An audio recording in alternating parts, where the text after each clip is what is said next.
Well, thank you so much for staying with us. From Europe's biggest competition to Jamaica's top flight. The business end of the Jamaica Premier League, the playoffs, is upon us. The quarter-final round served up two intriguing clashes at Sabina Park on Monday night. Here's Lance Whitaker with a roundup. Relative success last year when they went all the way to the final. The regular season is over. Only 6 teams remain, and the most prestigious prize in senior men's football in Jamaica is up for grabs. The playoffs in the JPL have begun. Sabina Park was the venue for both quarter-final first leg matches, and the anticipation was palpable. First up, last year's runners-up, Dunbeholden versus Mount Pleasant, who are hoping to finally live up to the lofty expectations they've set themselves. Both teams traded blows in the first half, but very few of them threatened to be knockout blows. Dean Andre Thomas with the best of them for Dunbeholden. Then Dwight Merrick blazing over for Mount Pleasant. National representative Demario Phillips tested Dunbeholden keeper Damien Hyde early in the second half with an effort from range. But shortly after that, Stephen Barnett capitalized on a lapse in concentration among the Mount Pleasant defenders, tapping in from close range in the 53rd minute. And Dunbeholden with the critical lead here over Mount Pleasant. It was Barnett right there on the doorstep. Mount Pleasant then began to ramp up the pressure, but they had to wait until the 97th minute for super sub Leonardo Rankin to restore parity in the tie. The area, the equalizers come from their sub. It is Rankin. Leonardo Rankin is on the score sheet for the first time this season. And what a critical goal for Mount Pleasant, who are back level in this tie, 1-1. And that's how it would end, 1-1. All to play for in the second leg.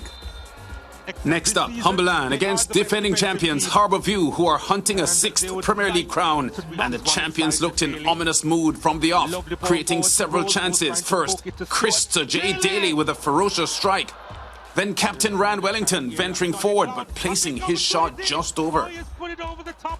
The warning shots were not heeded by Humberland, however, as some sleek interplay from Harbour View led to Odell and Harding blasting through the hands of Prince Daniel Smith to give the Stars of the East the lead. Oh, they have been knocking, they've been pressing, and now they have scored.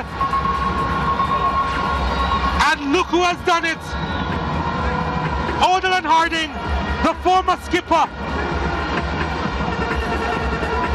Harbour View definitely enjoyed that. 1-0 up after 23 minutes. The chances wouldn't stop there either, as Wellington came close again before Timar Lewis forced an excellent save from Smith. Humberland grew into the game by the end of the first half, Harding sparing the blushes of Romario Palmer in the Harbour View goal before he redeemed himself to make an excellent save from Levon Williams. Harbour View regained control in the second half and stringed together a frightening counter, but the attack seemingly not only scared the Humberland defence, but also Garth Stewart, who failed to convert from close range, certainly a contender for miss of the season. A pair of red cards in the second half to Harbour View's Demar Rose and Humberland's Afiba Chambers dulled the pace of proceedings for a bit. But Rand Wellington was finally sharp as he nodded home from a Deshaun Anglin corner to extend Harbour View's advantage. And that was how it ended, Harbour View carrying a 2-0 lead into the second leg next Monday. Their coach, Ludlow Bernard, full of praise for his team. But it just speaks to the versatility of the team, you know. We are short up front for the time being. And of course we have to just be improvising a lot of the time. So it was good for Harding getting in that position, and of course an excellent corner from Anglin.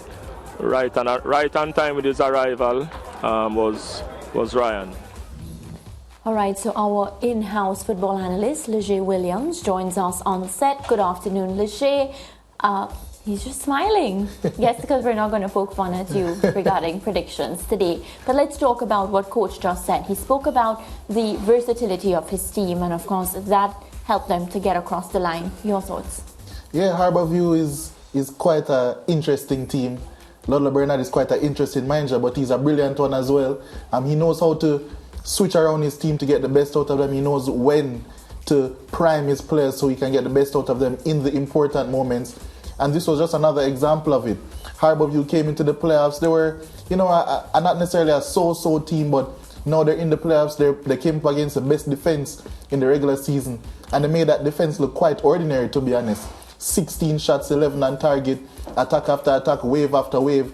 They looked like one of the better attacking teams in the division that they haven't been this season.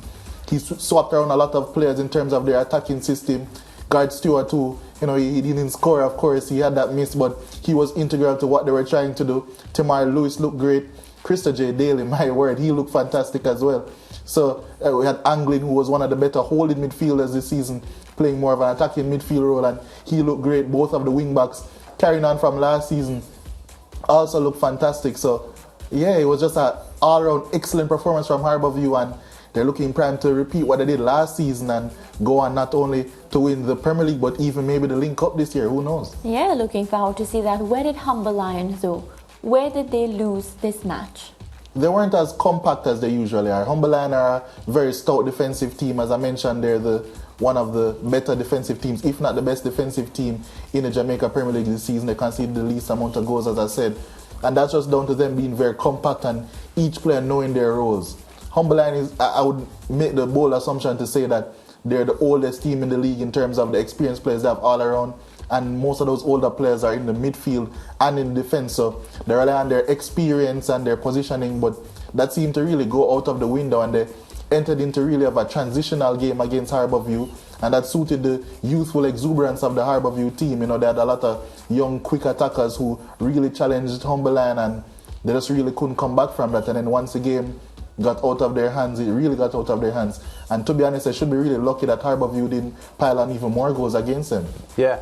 Before we move on to the Mount Pleasant game, a quick comment on Harbour View's goal scorers last night, because it must be satisfying for Coach Ludlow Bernard, and he referenced it, that his goals in such an important game came from defensive players. So it does illustrate the multi-dimensional facets of this Harbour View team. Yeah, it does, and it was clearly a tactic because Hardin, who got the goal, he was used much higher on the left-hand side. It's clearly a weakness he was trying to exploit because Virgo, for Humber Lions, goes forward as well. You can see Virgo there struggling to get back to keep up with Hardin. And in addition to that, Harbour View's wingers like to come inside as well, so it created a lot of space for Hardin. He wasn't only that chance, he was always active and down that left-hand side, got the goal, could have probably had an assist as well. So it was a clear ploy that he wanted to exploit, and it was exploited because Hardin was, although he didn't get the man of the match, I think he was the best player on the pitch for me, had a fantastic game, and Harbour View, it was an excellent performance, not only by the players, but the coaching staff as well, it has to be said. Yeah, and Wellington, their captain, has been a Premier League winner before with Portmore, and I think he has led this Harbour View team this year admirably. Yeah, he has. He showed all of his leadership qualities, all of his leadership traits. He's really galvanized that back line. They have a lot of youth there, but they have, say for instance, someone like Brackenridge, who is so at times. He's really calmed him down, I think. Staple is a player that likes to get forward, but in some of his more subdued roles, like last night, Wellington has really shepherded him through those defensive problems that he may or may not have. So, yeah, Harbour View, they're really clicking at the right time. Surprise, surprise. So maybe we're going to see a repeat of it. I'm not quite sure. Yeah, well, only time will tell. What about that draw between Dunbeholden and Mount Pleasant? And of course, Mount Pleasant, well, Dunbeholden will be cursing themselves. Mount Pleasant will be happy that they were saved in the nick of time. Well, Mount Pleasant. And I've been speaking about Mount Pleasant all season in a negative light. That's not my fault. They've been forcing me to do so because once again, they had more of the ball. They had a couple more shots than Dunbeholden, but I think Dunbeholden was a better team yesterday. Mount Pleasant, they have all the players, they have all of the tactics, I would suppose, but it's just not clicking together. I think where they went wrong yesterday, I wouldn't have started Trevante Stewart. I would have started Bygrave instead. Just judging off how Bygrave links up with the players around him, I think he's a better link player up front, slightly than Trevante Stewart. Trevante Stewart did end up getting the assist for the equalizing goal, mind you, but at the same time, I just don't think Mount Pleasant, I just don't think it's quite clicking for them. And I feel like we've been saying this year on year. Each year, last season, they were one of the basically the same position, went into the playoffs, people have big hopes. but they just don't look like getting it done. Dunbeholden are riding a really good wave right now. They're in really good form. Yes, they had that loss in the Link Cup, but I think apart from that, they've been pressing really intensely. They know how they want to play football. The problem is sometimes for them is just their strikers finishing. We speak about Peter McGregor. Barnett hasn't been in the best of form as of late, but he got that important goal yesterday. They could have had some more, but I think this game was filled with a lot of half chances, not as many clear-cut chances as either team would have wanted. So I think in the second game, we're going to see an even more open one at least, and I'm probably going to see even more goals. I think that second leg is going to be a real spectacle, a real tie.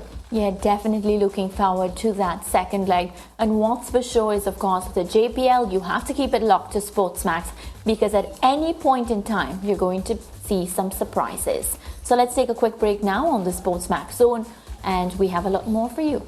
Thanks.